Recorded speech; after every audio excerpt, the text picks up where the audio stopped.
Buenos días, buenas tardes, buenas noches, allá donde estés, desde donde me estés escuchando. Mi nombre es Harriet Wilba y esto una semana más es Paganos del Mundo. En el programa de hoy vengo a hablaros de un tema que a mí me encanta porque durante un tiempo tuve el honor de ser la líder de un entrenamiento en chamanismo muy basado en el pueblo cherokee. Y por eso es por lo que hoy quería traeros algunas leyendas cherokee que a mí en su día me marcaron bastante.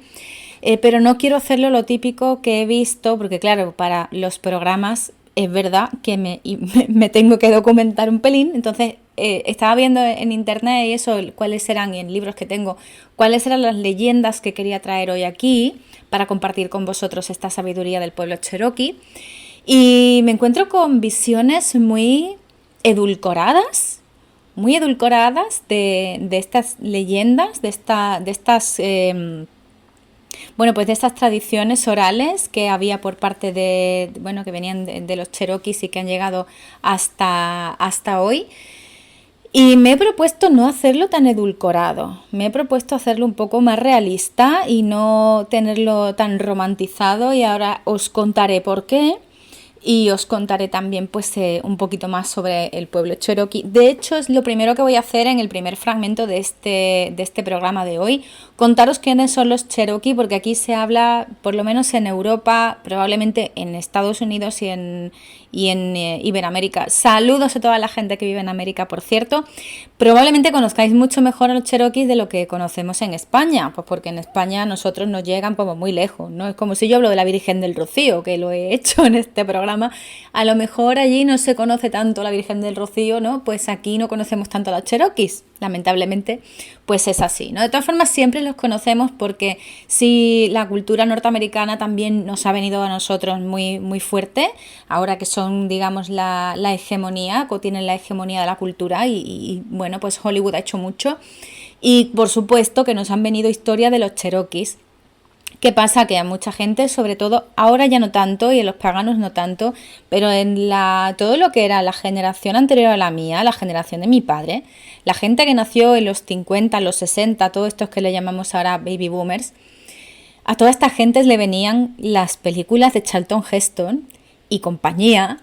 Y casi todos los cherokees eran, las películas del oeste, casi todos los cherokees eran malos, los cherokees, los sioux y los que fuesen, pobrecitos, ¿no? Y pues era el hombre blanco versus el mundo, y no, pues no, eso era una visión. Después la visión se hizo justo lo contrario, ¿no? La cultura del indio americano era una cultura de paz y demás. Y bueno, pues yo quiero traer un poco la cultura, no la visión intermedia, pero una visión realista, ¿no? Es lo que yo me he propuesto traer hoy aquí a Paganos del Mundo. Bueno, ¿quiénes son los cherokees?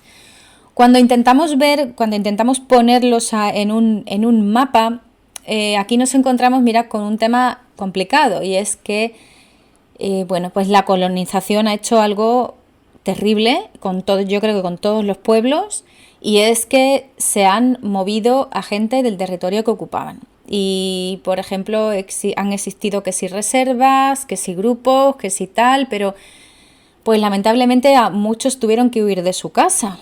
Esto es una realidad, ¿no? Es un grupo indígena, primeramente. Son los verdaderos norteamericanos. Tanto los cherokees como muchas otras tribus son los verdaderos norteamericanos. Los originales, no los verdaderos. Verdaderos puede ser mucho, pero los originales de allí, los que estaban allí antes que nadie, antes de que llegaran, los antepasados de las personas que habitan, de las muchas personas que habitan allí ahora, que pueden ser de origen europeo. Ellos son los que estaban antes que nadie, los indígenas, los nativos de Norteamérica. Igual que en otros muchísimos países existen pues los nativos de su lugar, es lógico. Ellos habitaban lo que eran los cherokees, entre otras muchas tribus, porque esto no era solamente los cherokees, la nación cherokee, que era una nación en sí, sino que compartían el territorio de lo que ahora mismo serían los Estados Unidos de América con muchas otras tribus, pero ellos en particular estaban en lo que ahora se consideraría Alabama, Georgia, Kentucky, Carolina del Norte, Carolina del Sur, Tennessee y Virginia. O sea, realmente tenían muchísimo territorio y posteriormente tuvieron que ser movidos a Oklahoma. Es por lo que os digo que han tenido que ir huyendo muchos de los pueblos nativos de América, han tenido que ir huyendo de los colonizadores, porque es que la gente que llegaba allí es que no les daba su sitio, no les daba lugar. Había una serie de tribus que se llamaban las 5 tribus civilizadas, que esto es desde una perspectiva meramente europeísta, lo de las 5 tribus civilizadas. Es que a mí me hace mucha gracia esto, que eran simplemente gente que se habían occidentalizado, se habían vuelto no occidentalizado, digamos europeizado, se habían acostumbrado, ¿no?, a los métodos a la forma de ser quizá más europea. Pero esto, claro, es un punto de vista horrible, es un punto de vista feísimo, desde el punto de vista, yo creo que de eurocentrista a más no poder, ¿no? Considerar civilizado a alguien solamente porque toma el punto de vista o la manera de ser de un pueblo que no es el suyo porque está forzado, al final es un tipo de violencia, ¿no? Pero bueno, se le llamó así, yo ya no voy a juzgar a nadie más, de verdad, en este programa. Dios mío, hoy he sacado la metralleta de juzgar y estoy juzgando aquí a todo bicho viviente. Perdonadme, pero bueno, considero, ¿vale?, que es un punto de vista muy europeísta, y eso que yo soy europea, y bueno, que no es para nada adecuado, ¿vale? No es para nada adecuado. ¿Qué hablaban los Cherokee? Bueno, ¿y qué hablan? Porque sigue hablándose esta lengua, si no me equivoco. Es un pueblo de lengua iroquesa. Y bueno, pues, ¿qué pasa con ellos? ¿Por qué son tan importantes las leyendas? Como son un grupo oprimido, y como ya he dicho, tuvieron que moverse a Oklahoma, los que no fueron o directamente mezclados con la población que venía a colonizar, y los que no se civilizaban, por favor, que poco me gusta ese concepto. Bueno, pues los que quedaron, resulta que hubo gente que tuvo a bien guardar sus enseñanzas, sus leyendas, porque en muchas de esas leyendas se formaba lo que era la tribu, el corazón de la tribu, y era como se transmitían los valores y los saberes. Esto lo tenemos muy romantizado, ahora mismo pensamos que es que, bueno, pues ellos eran unos señores que se dedicaban simplemente alrededor de un fuego a fumar la pipa de la paz. Es que Hollywood ha hecho mucho daño, honestamente, y que se dedicaban alrededor de un fuego a contarse historias. Bueno, pues como casi todos los pueblos nativos de algún lugar. Esto no es solamente algo que hayan hecho los Cherokees, ni los Lakota, ni los otros muchos pueblos que hay. No lo han hecho solo ellos, o sea, el estado natural del ser humano es ese. Es que ahora mismo con la vida moderna nos parece un poco raro, pero es que el estado natural del ser humano es justo ese. El que tú tienes X tiempo para cazar, X tiempo para recolectar, X tiempo para tu tribu, y como no hay televisión, ni internet, no había televisión entonces, ni internet ni nada, pues tú te sentabas alrededor de fuego a charlar, como se supone que debe de ser. O sea, es el estado natural, ¿no? Y había toda una forma de comunicarse y de transmitir la sabiduría, ¿no? Es interesante porque hay gente que piensa que porque las cosas se hicieran así, la transmisión de información se hiciera de esta manera, pues oiga, que es que no escribían, ¿no? Claro que escribían, o sea, sí que había lenguaje, sí que había escritura, sí que había otras formas, pero claro, es que tú estás lógicamente cuando estás en tu tribu tranquilamente charlando con tu abuelo o con tu padre, pues la forma más cómoda de contarte un cuento no es sacarte el cuento como ahora, sino es contártelo de viva voz. Y era cuando se daba esa transmisión de información. Como decía, esto sucede en todos los pueblos del mundo, no vayamos a romantizar esto, por favor, y vamos a tenerlo en cuenta. Pero sí que sí, y esto lo digo siempre en todos los programas, asomarnos a las leyendas de diferentes países y de diferentes pueblos nos ayuda un poco a entender sus puntos de vista. Así que ahora que he hecho una pequeñísima introducción a el tema del pueblo Cherokee, quiero hablar de una leyenda que es una de las más conocidas, que se habla mucho de ella, luego la gente la interpreta como le dan un poco la gana, así que os la voy a dejar, es súper cortita, no me voy a extender mucho, es muy cortita, os la voy a dejar, vamos a hacer la pausa para que todos reflexionemos un poquito sobre el fragmento de la leyendita que voy a leer ahora y que voy a contar ahora, ¿vale? Y luego ya seguimos pues hablando de ella, sí, de ella y de otras leyendas más que son también igualmente muy interesantes. Así que empezamos con posiblemente la más conocida, que es la leyenda de los dos lobos, de los cherokees. Y dice de la siguiente manera. Una mañana, un viejo cherokee le contó a su nieto acerca de una batalla que ocurre en el interior de las personas. Él dijo: hijo mío, la batalla es entre dos lobos dentro de todos nosotros. Uno es malvado, es ira, envidia, celos, tristeza, pesar, avaricia, arrogancia, autocompasión, culpa, resentimiento, soberbia, inferioridad, mentiras, falso orgullo, superioridad y ego.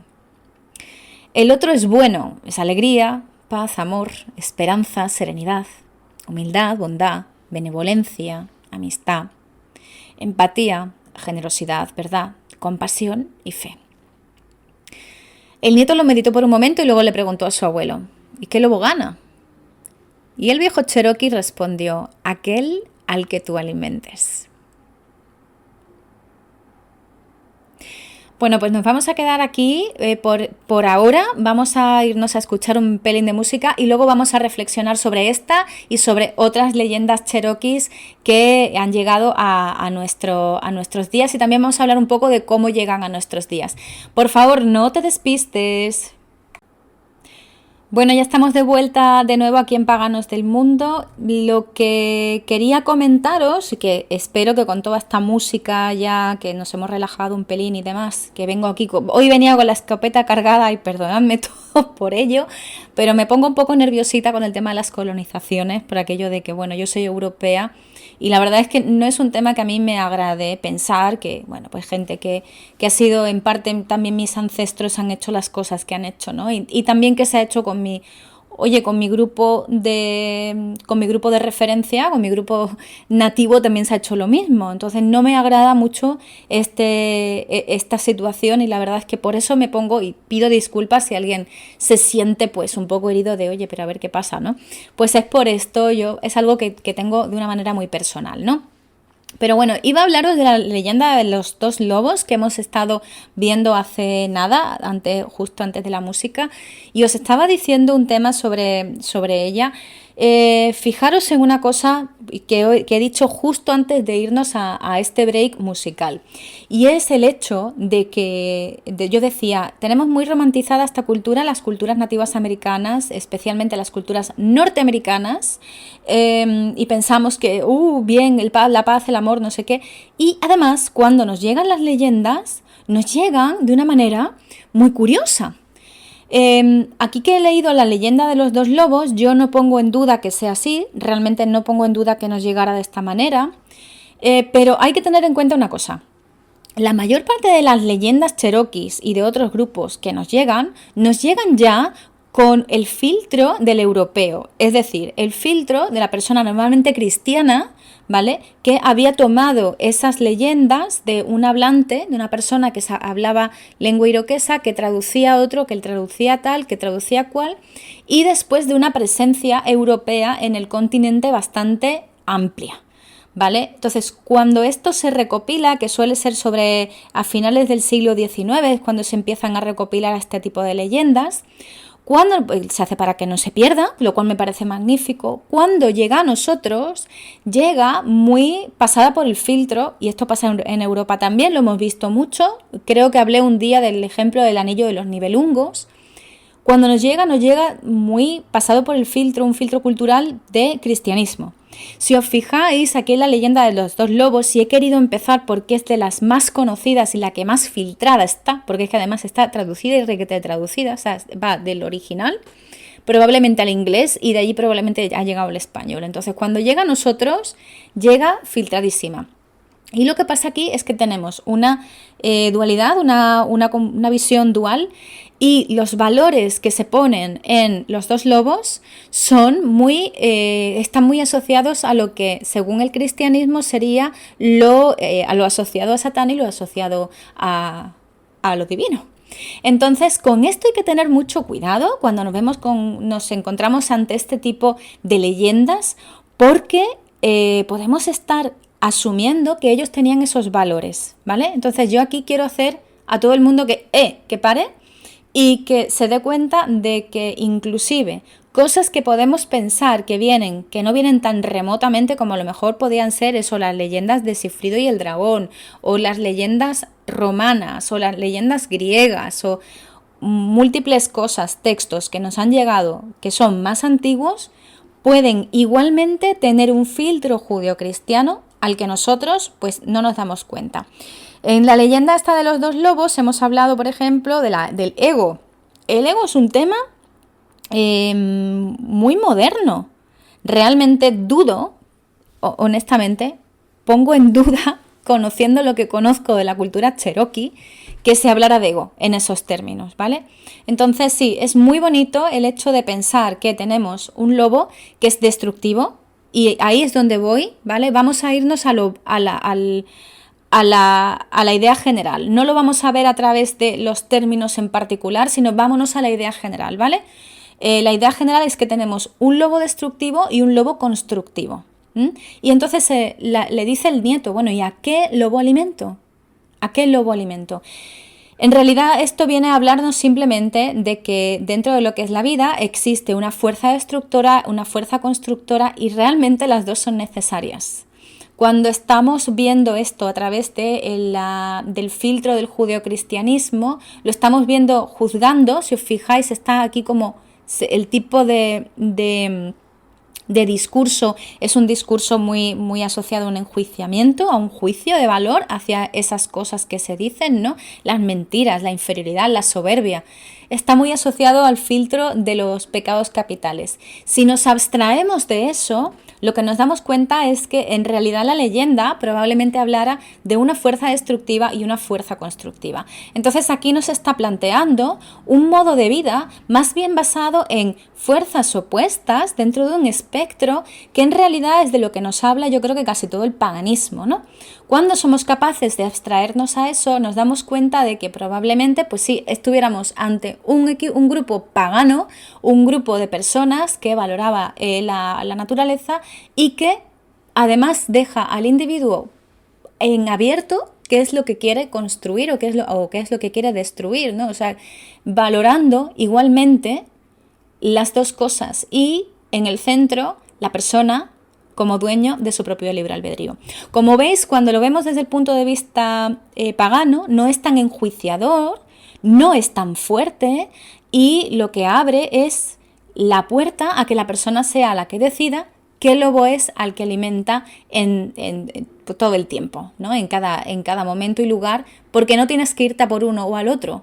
Alimenta a los dos, alimentalos de la misma manera o como te convenga a ti, pero cuando lo pasamos por el filtro del judeocristianismo, pues nos encontramos con este tipo de cosas.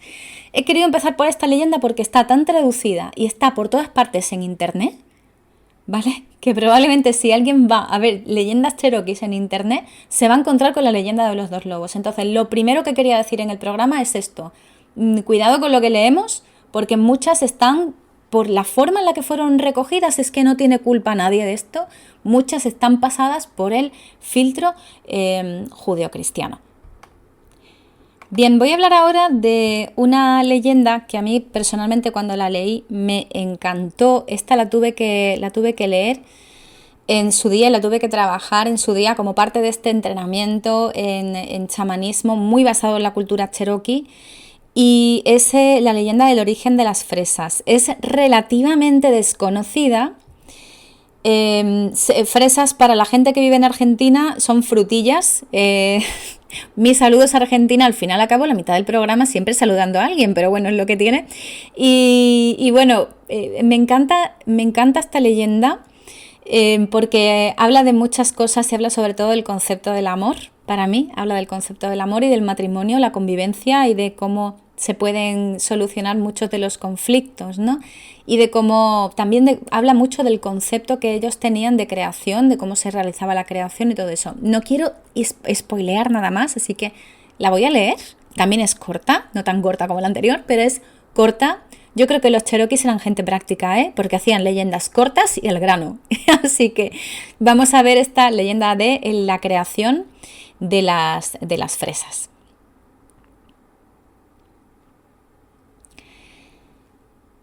Cuenta una hermosa leyenda cherokee que el Gran Espíritu creó al hombre y a la mujer. Les entregó la tierra con todas sus maravillas y pensó que se sentirían felices, vivirían en paz y fundarían una gran familia. Pero no pasó mucho tiempo antes de que la pareja comenzara a reñir. La mujer gritaba al hombre y el hombre le gritaba a la mujer. Ninguno de los dos parecía hacer nada bien a los ojos del otro y eran tan amargos los reproches y duras las palabras que finalmente la mujer decidió abandonarlo. Por un tiempo, el hombre solo se sintió tranquilo, pero pronto empezó a echar en falta a su mujer y entristeció. El Gran Espíritu le preguntó si le gustaría que la mujer volviera a su lado y el hombre dijo que nada deseaba más y entonces el Gran Espíritu prometió traerla de vuelta. Ella salía todos los días a recoger frutas y bayas con las que alimentarse y el Gran Espíritu hizo que nacieran en su camino arbustos colmados de arándanos, pero ella ni los miró. Luego llenó la ribera del arroyo de zarzas de las que pendían grandes y dulces moras, pero tampoco se sintió interesada.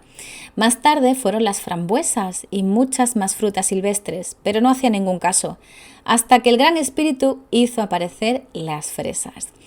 La mujer vio una gran mata plagada de frutos rojos y brillantes y quiso probarlos. Se agachó, recogió unos pocos y los comió con deleite.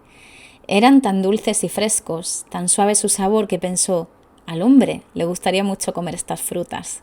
Y llenando el cestillo que traía, volvió al lado de su pareja para ofrecérselas y disfrutarlas en su compañía. Así se originaron las fresas y el Gran Espíritu logró que el hombre y la mujer volvieran a estar juntos. Bueno, yo la versión que conocía era un poquito más larga, era que el hombre sale corriendo detrás de la mujer, realmente no es el Gran Espíritu solo el que se encarga de traerla de vuelta, sino que es el hombre el que dice, oye, pues yo quiero volver con mi mujer y voy a ir detrás de ella. Aguántame, Gran Espíritu, aguántamela ahí, voy corriendo, distráemela mientras tanto, ¿no? Y entonces el Gran Espíritu va haciendo aparecer hileras de arándanos, de moras, de frambuesas y finalmente de fresas, ¿no? El pobre, hasta que consigue que ese hombre con la lengua fuera llegue a la altura de su mujer, ¿no? Esa era la versión que yo conocía, no está tan, bueno, pues parece que es que el hombre no tiene que hacer nada, ¿no? Me gusta más la versión que yo conozco, aún así, bueno, pues tampoco me parece mal esta, ¿no? Fijaros que está aquí hablando del matrimonio. Sí, los cherokees tenían matrimonio. También existe un problema con esta leyenda en términos de judio-cristianismo. Veo versiones en las que en vez de Gran Espíritu se le llama el Creador. Sí, puede ser perfectamente cierto que existiera como un gran espíritu creador de todo y que luego hubiera como pequeños espíritus alrededor, ¿por qué no? Pero realmente ellos eran animistas, pero mi impresión personal como persona que ha estudiado la cultura, considero que muy posiblemente esto fuera por una inculturación en los métodos y en las formas de ser de los cristianos. Realmente no creo que fuese por otra razón, ¿no?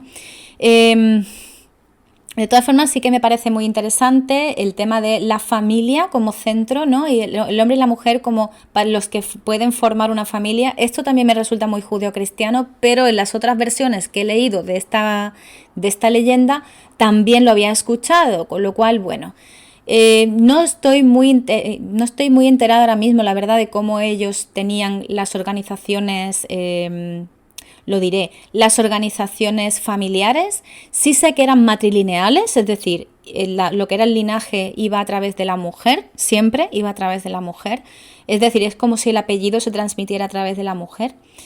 y era la mujer también la que daba el estatus, ¿no? Cuando las hijas eran las que transmitían la familia, ¿no? Porque lo único de lo que podías estar seguro era de la, bueno, pues de la chica que daba luz, no del padre, del padre de la criatura. Por tanto, el matrimonio, a pesar de ser como el centro de todo, el centro de la convivencia, ¿no? Esa convivencia es necesaria.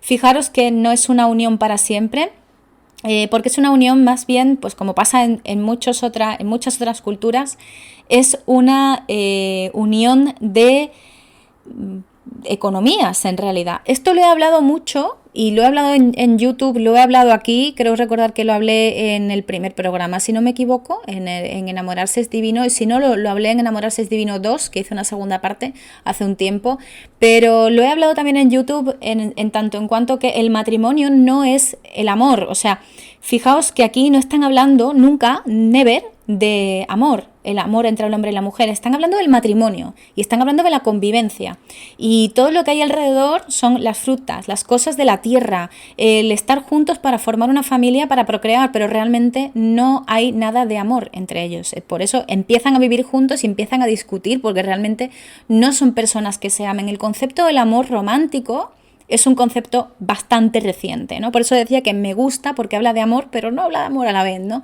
Es como su concepto del matrimonio, su concepto de la convivencia entre un hombre y una mujer, pues para, sobre todo, para mantener el orden dentro de un territorio, ¿vale? Es de lo que está hablando esto. Me gusta mucho porque habla del concepto del matrimonio entre dos personas, de la unión entre dos personas, y al final sí que se tienen cierto aprecio, ¿no? Sí que se tienen aprecio y es como, ay, pues a mi marido le gustaría tomarse esto, pues voy a compartirlo, ¿no? Que al final esto no es el amor por el amor, sino el compartir los frutos de la tierra, lo que realmente es el matrimonio, lo que realmente es la unión entre varias personas. Fijaros que esto viene a subrayar el carácter puramente financiero que tiene el matrimonio en la cultura cherokee y, como ahora hablaré, en otras muchas culturas más. Vamos a hacer un último descanso y vamos con la conclusión, que es una conclusión también muy contemporánea. Por favor, no te despistes.